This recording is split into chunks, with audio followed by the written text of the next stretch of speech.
Ça s'est refermé quand même très très vite. Il y avait une toute petite ouverture. Castagne, du gauche, contré aussi, récupéré par Timothy avec Trossard.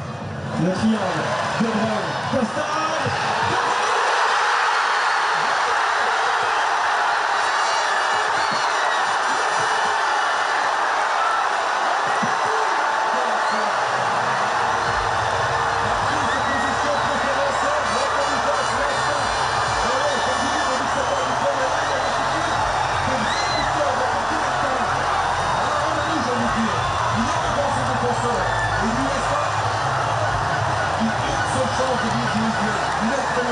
Et il a eu du nez, hein, pour Castagne, c'est ce soir. J'espère qu'il n'y a pas de hors-jeu, on va voir ça ici. Non, ça couvre. Et sur le centre, Fred, attention, ça couvre. Ah non, pas sur celui-ci. Le triangle avec De Bruyne à la baguette. Et je voulais juste vérifier sur ce centre si c'est pas parce que j'ai un petit doute, Fred. J'ai un petit doute. Ôtez-le-moi. Ôtez-le-moi. Les Espagnols respectent avec quelques jeux de touche en disant qu'il y avait une position de hors-jeu. Il y a peut-être l'épaule qui est passée juste au moment du centre. Et la vidéo. Ça joue. C'est but.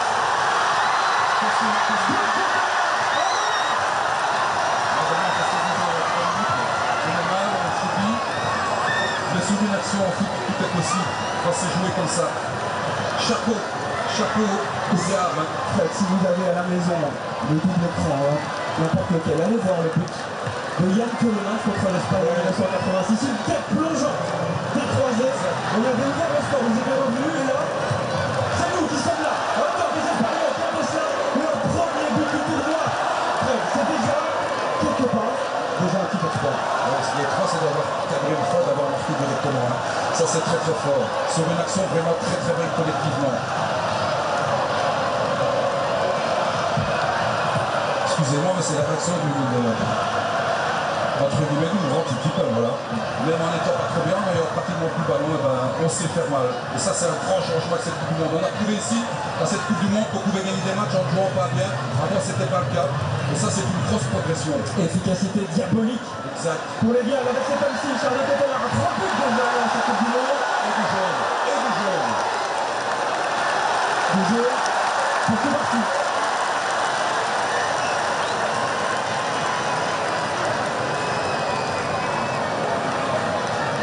On va voir ce qui s'est passé. Ah oui, c'est une anti-jeu. Ouais, c'est après le match qu'il faut lui demander son short ou son maillot, pas maintenant. Ouais. Moi, ce qui m'intéresse dans cette action, c'est Kevin De Bruyne proactif, qui anticipe pour aller jouer ce ballon. Et comme par hasard, il a le ballon, il provoque une faute.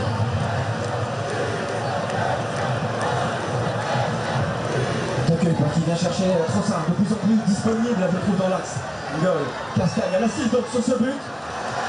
Et le buteur le voici, de Ketelaere. Castagne encore. Et Nathan Goal. La Belgique s'installe, Fred.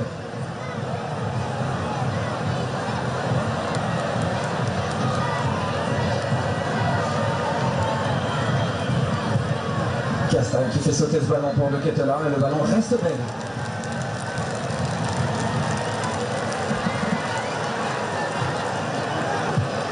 Bien fait, Trossard, j'ai eu peur de son contrôle un peu long et finalement Kevin De Bruyne, il est là dans cette phase, dans ce but, à la construction, en accélération. Attention parce que cette phase de Van Aken elle est moins bonne. Et on retourne au Castagne. Van Aken, attention à la perte aussi. De l'autre côté, la ligne mal passe avec le port. Faute.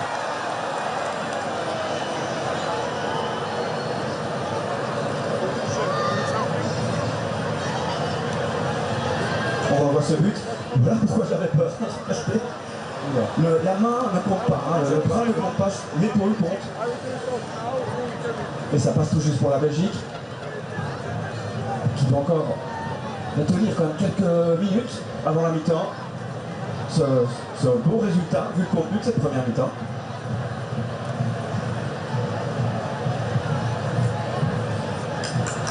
Lamine Yamal. Bien pris par Doku qui vient aider encore De Kuiper. Attention quand même à Baina, les deux ailiers sont du même côté. Et la frappe complètement dévissée. Le Pedro Porro. Et regardez. Ça discute, ça réfléchit. Oui, Vince. Ouais, Rudy Garcia qui vient dire à Jérémy 2 contre 1 tout le temps avec Lamine Yamal, donc être à 2 sur le danger, le poison espagnol.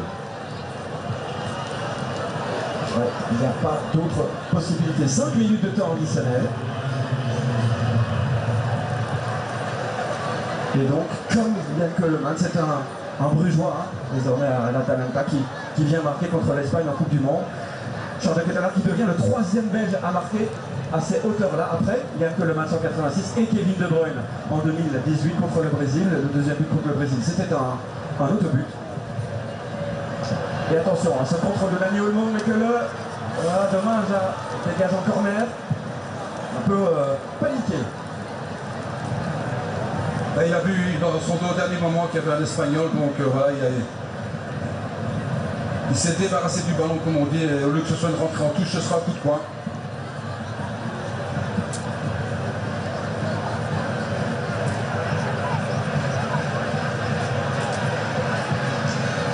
L'Espagne va le donner. On voit la porte là, des grands gabarits espagnols avec Rodri. Ce sont les deux cibles sur les phases arrêtées. De Bruyne, nouveau corner.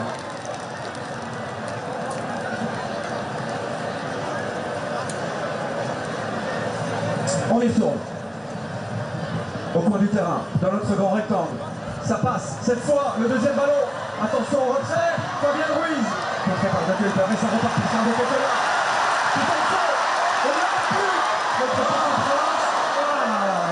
C'est reparti pour l'Espagne, et là il y a danger, parce qu'il y a d'espace pour Dani Olmo.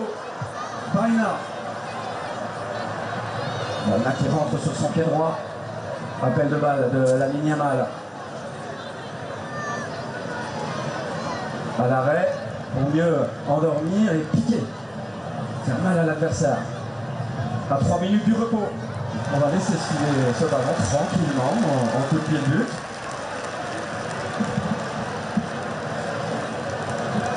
Il y a pas mal d'approximations aussi au niveau technique du côté espagnol. Ils avaient marqué sur corner déjà dans cette Coupe du Monde, et c'est souvent comme ça, à la suite d'un petit cafouillage, un 2e ballon, il masse beaucoup de monde, Fred.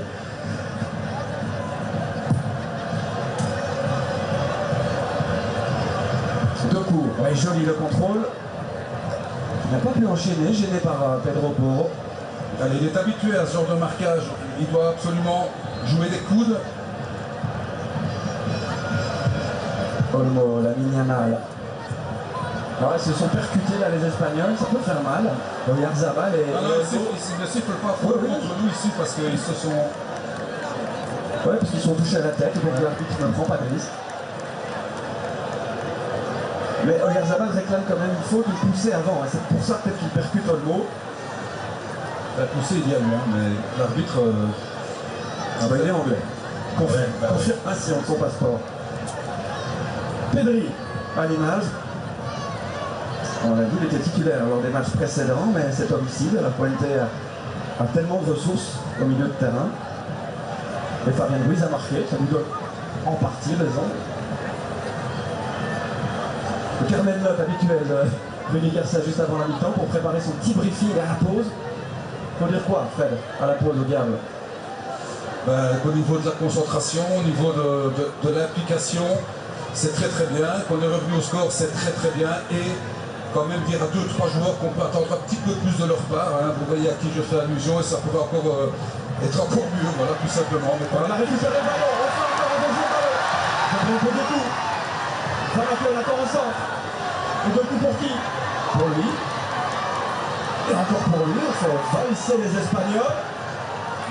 Et ce sera un coup de pied de but. Allez, c'est très bien qu'ils prennent des initiatives, mais à ce moment-ci du match, à 45 secondes de la mi-temps, il y avait De Bruyne qui était en retrait, il y avait De Kuiper qui était venu aider. Il a voulu aller au bout de ses idées. Et on se réjouit qu'il essaye de retrouver justement son fameux dribble qui peut casser n'importe quel défenseur. Unai Simon qui allonge. C'est pas très espagnol, hein, tout ça. Sortie de balle là, de ce type.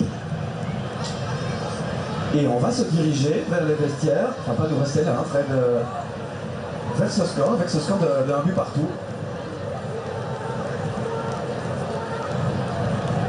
Allez, on fait sortir le bloc, on est conscient qu'il ne reste que quelques secondes. Et voilà, c'est fait. Très, conclusion. La conclusion, faites beaucoup avec eux, c'est l'apanage des très bonnes équipes et on l'a fait, pourvu que ça dure. C'est un but partout, on repose Jérémy, et ce premier but, quand même encaissé par l'Espagne, c'est une des belles infos de cette première mi-temps. Qui sait, ça va peut-être